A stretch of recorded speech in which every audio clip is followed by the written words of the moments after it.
Ben o insanın dəlisiyəm, mənə öl desə öləsiyəm. O mənim ömrüm, həyatım, mən də yarımın nəfəsiyəm. O mənim ömrüm, həyatım, mən də yarımın nəfəsiyəm. Onu heç kim sevə bilməz, nə qədər ki sevirəm mən. Odur qəlbimin dərinliklərində gizlətdiyim həmin adam. Odur sevdiyim adam, onun ürəyimdə başqadır yeri tamam. Odur qəlbimin dərinliklərində gizlətdiyim həmin adam. Odur sevdiyim adam, onun ürəyimdə başqadır yeri tamam.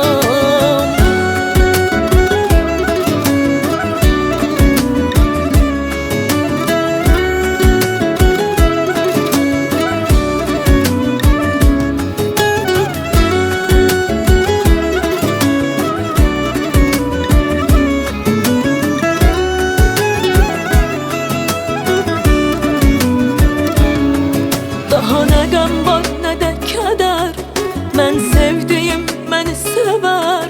Demə xoş gün görməmişəm, onu gördüyüm günə qədər. Demə xoş gün görməmişəm, onu gördüyüm günə qədər.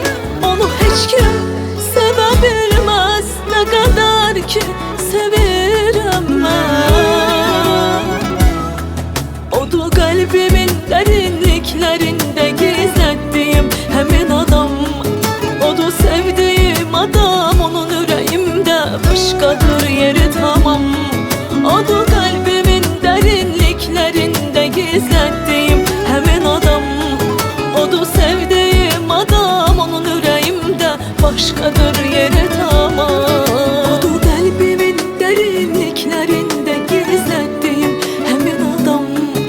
Odur sevdiyim adam, onun ürəyimdə başqadır yeri tamam. Odur qəlbimin dərinliklərində gizlətdiyim həmin adam.